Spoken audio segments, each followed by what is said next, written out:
Hola, esta es la presentación del trabajo final de la asignatura de Redes Biológicas y Biología de Sistemas del Máster de Bioinformática de la Universidad Autónoma de Madrid. Vamos a presentar el trabajo de Deckel y Alon titulado Optimality and Evolutionary Tuning the Expression Level of a Protein, del apartado de optimización. Somos Sara, Álvaro, Diego y Alejandro.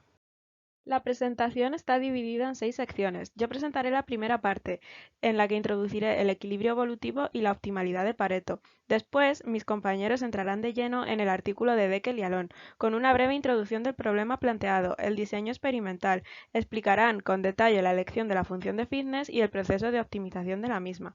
Finalmente mostrarán resultados de experimentos que introducen ruido en el proceso de optimización. Antes de entrar en el contenido del paper principal del trabajo, creemos que es importante hacer una introducción sobre el equilibrio evolutivo y la optimalidad de Pareto. Para ello nos hemos basado principalmente en estos dos papers, que aportan una idea intuitiva y varios ejemplos sencillos de estos conceptos. Como sabemos, los guepardos son los animales más rápidos de la Tierra, pero ¿por qué no son aún más veloces? Esto explica por qué los leopardos, que son la mitad de veloces, pueden sobrevivir en la competición contra los guepardos. Y es porque hay más factores evolutivos que coexisten con la velocidad. Los guepardos son peores trepadores de árboles, probablemente por sus garras retráctiles. Son una desventaja para trepar, pero una gran ventaja para correr. Así se pueden definir los fenotipos con vectores de rasgos, formando un morfoespacio. Consideraremos que los organismos efectúan tareas que contribuyen al fitness, que es una representación cuantitativa de la selección natural en biología evolutiva. Como varias tareas o factores contribuyen al fitness, sabemos que es un problema de optimización multiobjetivo. Dada una tarea, llamaremos arquetipo al fenotipo que es capaz de desempeñarla de forma óptima. La evolución enfrenta constantemente estos balances entre tareas. Es precisamente de este equilibrio entre tareas donde aparece la noción de la frontera de Pareto. Supongamos dos posibles fenotipos, V y V'. Si V es mejor que V' en todas las tareas, entonces V' desaparecerá por selección natural. Haciendo esto para todo el conjunto de los posibles fenotipos, encontramos la frontera de Pareto. Es decir, es el conjunto de fenotipos que no pueden mejorar su rendimiento en todas las tareas de forma simultánea. ¿Pero qué forma tiene la frontera de Pareto? Supongamos que existe un único arquetipo que maximiza el rendimiento en cada tarea. Si nos alejamos de los arquetipos, el rendimiento en sus tareas disminuye. En el caso de dos tareas, vemos que es una línea recta. En el dibujo, supongamos que somos el fenotipo V. Podemos reducir a la vez, viajando hasta V', la distancia a ambos arquetipos de forma simultánea. A la derecha se muestra un ejemplo en el que las especies se distribuyen a lo largo de una línea recta de acuerdo a su dieta. Herbívoros y carnívoros en los extremos, omnívoros en las regiones intermedias. Los arquetipos son herbívoros con molares de igual tamaño, mientras que el ratio de los molares del arquetipo carnívoro es 2:1. ¿Y cuál es la forma que tiene la frontera de Pareto en el caso de que haya más de dos tareas u objetivos? Será un polígono cuyos vértices son precisamente esos arquetipos que son óptimos para cada una de las tareas, siempre suponiendo que existe un único arquetipo para cada tarea. Pero ¿es razonable pensar que los sistemas biológicos tienden a esta optimalidad de Pareto? Efectivamente sí, porque como cualquier variante con mejor o igual rendimiento en todas las tareas tendría un valor de fitness mayor, es razonable pensar que los sistemas biológicos tienden a alcanzar la eficiencia de Pareto, incluyendo aquí, claro, la evolución de organismos unicelulares como las bacterias. Por lo tanto, podemos aplicar este principio de optimalidad de Pareto a los niveles de expresión génica en bacterias. Para comprobarlo, se hizo un experimento de expresión génica en E. coli sometidas a niveles de estrés. Encontramos aquí dos arquetipos. El primer arquetipo tenía la expresión dedicada al crecimiento de la célula, mientras que el arquetipo 2 tenía la expresión dedicada a la supervivencia. Para cada instante de tiempo, se midió en el laboratorio que la expresión aproximada es una ponderación de estos dos arquetipos. Esto es porque un patrón de expresión dado no puede ser óptimo al mismo tiempo para dos tareas diferentes, como el rápido crecimiento, que requiere de ribosomas, y la supervivencia de la célula, que requiere proteínas de respuesta al estrés. Por lo tanto, la teoría efectivamente predice que los patrones de expresión génica caen en frentes de Pareto de baja dimensión, cuyos vértices son patrones de expresión arquetípicos óptimos para una única tarea. Hola, soy Álvaro Huertas García y una vez ya hemos visto el contexto biológico gracias al frente de Pareto, vamos a proceder a analizar este artículo basado en el proceso de optimización del nivel de expresión de proteína. A modo de introducción del artículo, cabe destacar que los distintos niveles de expresión de proteínas que encontramos en los organismos puede explicarse desde un punto de vista, desde un punto de vista de la teoría neutralista o desde el punto de vista de la selección positiva. La teoría neutralista propone que los cambios en los niveles de expresión de proteína no tienen ningún efecto en la función del fitness y que por tanto la selección de estos niveles simplemente sería resultado de un proceso estocástico. No obstante, la selección positiva considera que sí hay un efecto positivo o negativo de los cambios en nivel de expresión de proteína en la función del fitness y por tanto sería un proceso direccional. Como podemos ver en esta imagen, el nivel de expresión de proteína Z tiene un nivel de expresión óptimo, el cual maximizaría la función del fitness. Y esto sería el proceso de optimización. Es precisamente esto lo que se quiere estudiar en este trabajo. Y para eso se van a realizar distintos pasos, ¿de acuerdo? En primer lugar, se va a estudiar el coste y beneficio de la producción de las proteínas LAC en el crecimiento celular, para luego poder modelar matemáticamente este coste-beneficio y predecir así un nivel de expresión de proteína óptimo en distintos ambientes. Y finalmente se querrá validar experimentalmente si ciertamente los distintos cultivos de E. coli pueden adaptar o optimizar su nivel de expresión de proteína a los nuevos ambientes. Antes de pasar a analizar los resultados experimentales, es interesante conocer cómo se han diseñado los experimentos para entender cómo se estudia el proceso de optimización de los niveles de expresión de proteína. Antes de nada, cabe destacar que los genes en Escherichia coli y en otras bacterias se pueden organizar en operones. Un operón no es nada más que un conjunto de genes, en este caso LAC-Z, LAC-Y y LAC-A, que se encuentran regulados por los mismos elementos reguladores, como son el promotor y el operador. El operón LAC, en concreto el LAC-Z y el LAC-Y, se encuentran relacionados con el metabolismo de la lactosa, una fuente de carbono utilizada como fuente de energía para el crecimiento de Escherichia coli. Este operón se encuentra regulado por el producto génico del LAC-I, el cual se uniría al operador e impediría la transcripción del operón LAC. En presencia de lactosa, este inhibidor se separaría del operador y se permitiría así la transcripción del operón LAC. Este mecanismo de regulación, que es bastante conocido en biología, es el que es utilizado en estos experimentos para poder conocer el coste y el beneficio de la producción de las proteínas LAC en presencia y ausencia de lactosa. Además, también se van a utilizar distintos ambientes, como vemos aquí, ausencia de lactosa, presencia de lactosa en bajas concentraciones y en altas concentraciones, para ver si los distintos cultivos de Escherichia coli se adaptan o adaptan su nivel de expresión de proteína al óptimo debido a estas concentraciones. En ausencia de lactosa se va a ver cómo se va a utilizar el IPTG, que es un inductor análogo a la lactosa, para poder expresar el operón LAC en ausencia de lactosa. Al no ser hidrolizable, no va a poder ser utilizado como fuente de carbono. Finalmente, antes de proceder a los experimentos, cabe destacar o hay que definir la función de fitness. En estos experimentos, la función de fitness es la tasa de crecimiento de E. coli. Como podemos ver en la imagen izquierda, la tasa de crecimiento de E. coli se mide mediante densidad óptica. La línea roja correspondería a ella. Podemos ver que hay primero una fase de crecimiento exponencial y luego una fase de crecimiento estacionario. Es en la fase de crecimiento exponencial donde se mide la densidad óptica y por tanto debe ser aquí donde se produzca la transcripción del operón LAC y la producción de las proteínas LAC. Para eso comprobaron que, como se puede ver en la imagen derecha, el operón LAC se encuentra activo a los primeros tiempos del crecimiento del cultivo, lo que correspondería a esta fase de crecimiento exponencial. De este modo podemos comprobar que la función de fitness depende efectivamente de la producción de las proteínas LAC y de la cantidad de lactosa que haya en el medio, pudiendo ser así expresado como la diferencia entre el beneficio y el coste de la producción de estas proteínas, como veremos a continuación.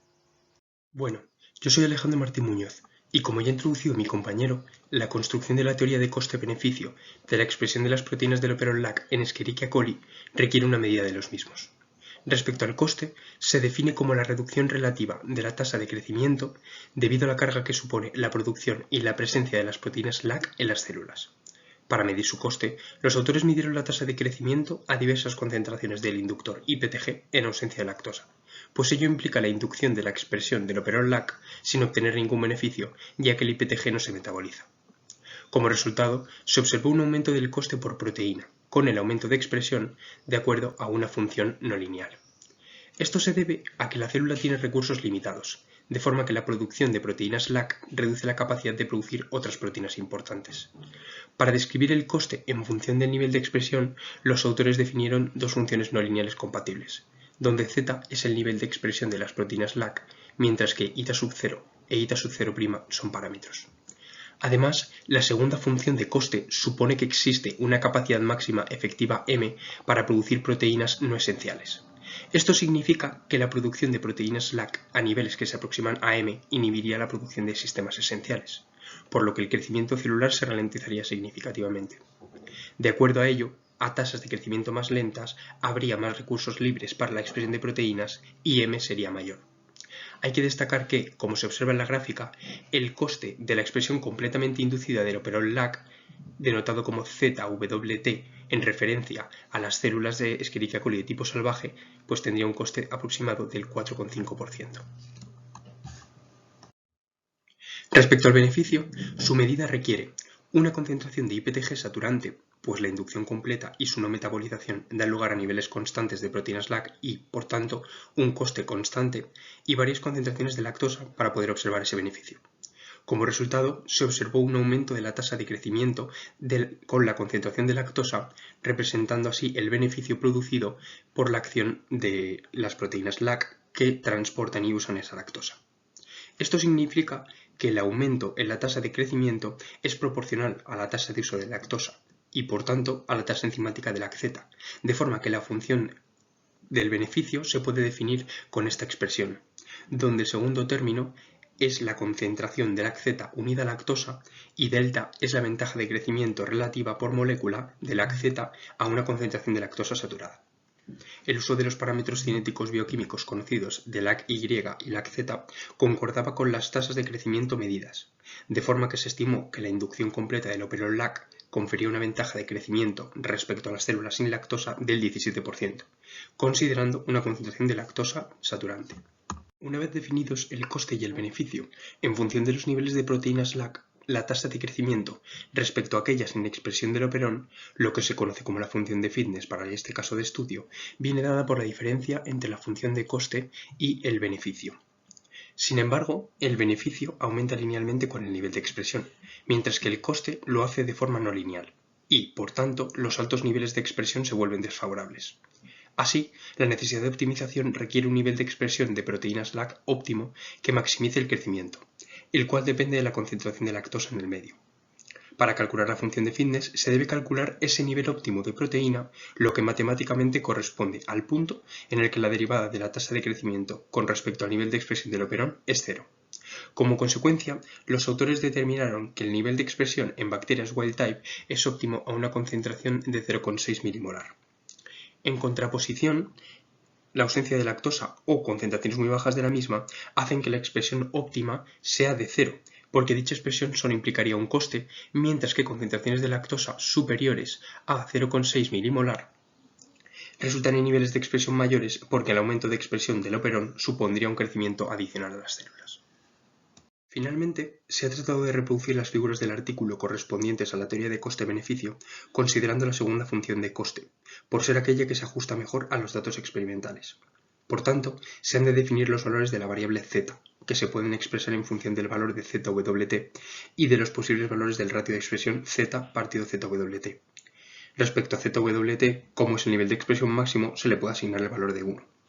Una vez definidos los valores de ambas variables y haciendo uso de los valores de los parámetros aportados por los autores, se puede calcular el coste en función del ratio de expresión, el beneficio en función de la concentración de lactosa y el resultado de la función de fitness en función de la concentración de lactosa y del ratio de expresión. Hola, yo soy Diego Mañanes Callero y os voy a contar el siguiente paso que llevaron a cabo los autores del paper, que es, una vez establecida toda la teoría de la optimización evolutiva en base a las funciones de coste-beneficio que ya os ha comentado mi compañero, contestar a la pregunta de si verdaderamente las bacterias llevan a cabo una evolución hacia estados óptimos en función del medio en el que crezcan. Además, finalmente os voy a comentar una serie de simulaciones de genética de poblaciones que los autores llevaron a cabo. Para responder a esta pregunta, los autores llevaron a cabo una validación experimental que consistió en experimentos de evolución en laboratorio basados en diluciones en serie. Para ello llevaron a cabo el crecimiento en paralelo de diferentes bacterias E. coli wild type en medios suplementados con diferentes concentraciones de lactosa constantes, partiendo desde 0 milimolar, es decir, la ausencia del disacárido, hasta una concentración de 5 milimolar. Cada día llevaron a cabo una dilución en serie 1:100, de forma que las poblaciones celulares crecían alrededor de 6,6 generaciones por día, y repitieron el proceso hasta alcanzar unas 530 generaciones.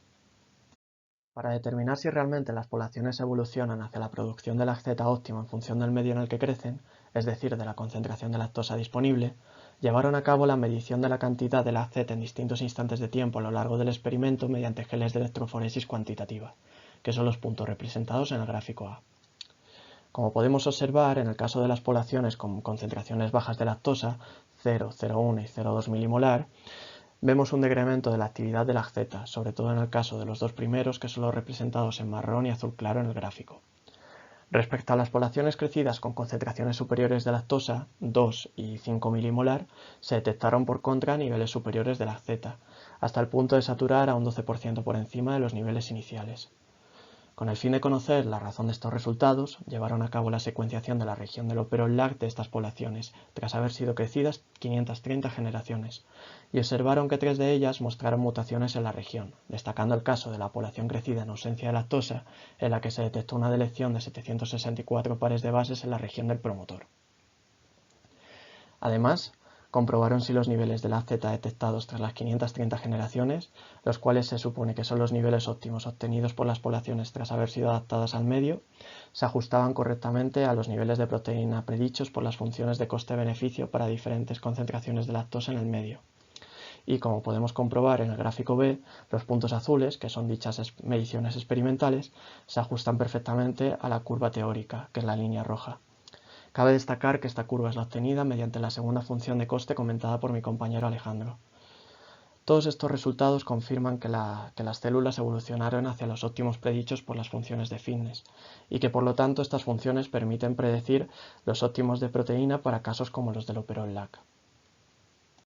Además, los autores observaron que la evolución de las poblaciones celulares a lo largo de las generaciones puede ser bien descrita por el siguiente modelo de genética de poblaciones, en el que las células wild type crecen exponencialmente dependiendo de una función de coste-beneficio G y, con probabilidad P, mutan dando lugar a células mutantes con los niveles de proteína óptimos para el entorno correspondiente. Aquí tenemos las ecuaciones dinámicas que describen el modelo y, más específicamente, los términos que lo componen son WT, que es el tamaño inicial de la población wild type, la cual se ha establecido como 10 elevado a 8 células, MUT, que es el tamaño inicial de la población de células wild type que han mutado y que por tanto estarán mejor adaptadas al entorno, que es de 0 células, G, que es la función de fitness coste-beneficio, delta G, que representa la ventaja que presenta la población mutante por el hecho de estar mejor adaptada al entorno, y que en este caso se ha establecido que presenten una ventaja de un 5% con respecto a la población wild type, y P, que representa la probabilidad de que las bacterias muten. Se ha establecido en 3 por 10 elevado a menos 7, de forma que con estos valores se forman unos 1000 mutantes por día. Aquí en la derecha tenemos algunas de las simulaciones que los autores presentaron en el paper y que nosotros hemos replicado mediante código en Python. Concretamente, en estos dos gráficos se muestra la evolución de los mutantes a lo largo de las generaciones. Cabe destacar que las oscilaciones representan el efecto de las diluciones 1-100 llevadas a cabo cada día y que además, con el fin de limitar el crecimiento exponencial, se simuló que la población completa crecía desde el correspondiente punto inicial hasta un límite de 10 elevado a 10 células. En esta diapositiva se muestran unas simulaciones presentadas en el paper y que nosotros hemos replicado. En primer lugar, aquí tenemos la evolución de la población completa a lo largo de 600 generaciones, y podemos observar cómo las células wild type, representadas en rojo, reducen su tamaño poblacional debido a que mutan con probabilidad P y dan lugar a la población de células mutantes, representadas en verde, las cuales están mejor adaptadas y por tanto crecen hasta dominar la población. En la derecha tenemos la misma evolución representada en términos de qué fracción de células de la población completa son wild type y qué fracción son mutantes, donde podemos observar cómo finalmente las células mutantes acaban dominando y constituyendo la población completa. Aquí tenemos el mismo gráfico presentado anteriormente, en el que, como ya hemos comentado, se representa la evolución de la lacteta a lo largo de las generaciones en poblaciones de bacterias crecidas en medios con distinta concentración de lactosa. Con la información sobre las simulaciones de la dinámica de poblaciones que tenemos ahora, se puede entender mejor esta evolución, ya que, como podemos observar comparando estos dos gráficos, es en el punto en el que la población de mutantes aumenta cuando la lacteta cambia su evolución, ya sea incrementando o decrementando, ya que la población a partir de ese punto pasa a estar formada por una mayoría de células mutantes que producen la cantidad de lacteta óptima en función del entorno en el que hayan sido crecidas. Finalmente, en la cuarta figura tenemos el mismo gráfico replicado por nosotros a partir del modelo presentado en la anterior diapositiva. Hola de nuevo, soy Álvaro Huertas García y una vez hemos visto la simulación de genética de poblaciones que se realizó en los experimentos, vamos a proceder a ver el efecto del ruido en este proceso de optimización. Como podemos ver en esta imagen, serían las mismas fórmulas que hemos visto anteriormente con mi compañero Diego, simplemente introduciendo ruido en el número de individuos wild type del cual partiría la simulación. En primer lugar, podemos ver el efecto del ruido en el crecimiento de los cultivos en un día. Como ya comentó anteriormente mi compañero, en un día se considera que se producen 6,6 generaciones. El ruido aplicado a estas simulaciones es proporcional a la cantidad total de individuos wild type que se puede alcanzar en un solo día, que es 10 elevado a 10. Se limitó así en los experimentos. De tal manera que el ruido aplicado en estas simulaciones sería el 0,5% de ese número 10 elevado a 10. Podemos ver que se han realizado diferentes simulaciones con ruido para poder medir la mediana y los cuantiles de variación. En la línea de color azul, la línea de color morado, correspondería a esa mediana, mientras que los cuantiles se muestran como áreas sombreadas en los laterales de la curva. Podemos ver como en ambos casos, tanto en wild type como en el crecimiento de mutantes, la introducción de ruido en el número inicial de wild type produce cambios en el número de individuos alcanzado al final de la simulación. De forma análoga se puede realizar la simulación de varios días para ver el efecto del ruido en estos experimentos de diluciones seriadas, para ver efectivamente si incluso en presencia de ruido se alcanzan los niveles óptimos de proteína. En el lado izquierdo de la diapositiva vemos las imágenes control, serían aquellas en las que no se ha incluido ningún ruido. Podemos observar que son las mismas que se han enseñado anteriormente en el trabajo. No obstante, en la parte derecha de la presentación observaríamos las nuevas simulaciones con ruido. Podemos ver cómo en la parte superior derecha la simulación en 20 días el crecimiento de los mutantes muestra esas oscilaciones con respecto a la simulación que se observaría si no hubiera ruido. Por el contrario, si observamos la imagen inferior derecha, podemos ver que es de nuevo la población mutante quien predomina al final de las generaciones en el cultivo de E. coli. No obstante, hay oscilaciones debidas a este efecto del ruido. Para finalizar el trabajo y resumir las ideas que hemos expuesto en él, vamos a proceder a ver las conclusiones. En primer lugar, hemos visto cómo el frente de Pareto describe los valores óptimos para todas las funciones de fitness que participan en el rendimiento multitarea, multitasking. Además, las funciones de coste y beneficio de la producción de proteína en LAC se ha visto que se pueden modelar matemáticamente, siendo el coste una función de crecimiento no lineal, mientras que el beneficio crece de forma lineal. Esto ha permitido conocer que para cada nivel de lactosa en el ambiente existe un nivel de expresión óptima del operon LAC y además es predecible. Finalmente, el estudio muestra cómo las células se adaptan rápidamente a los niveles de lactosa alcanzando el nivel óptimo de expresión. Estas serían las referencias del trabajo. Esperamos que os haya gustado y os haya parecido interesante y cualquier duda no dudéis en ponerla en los comentarios. Estaremos encantados de responderla. Muchas gracias.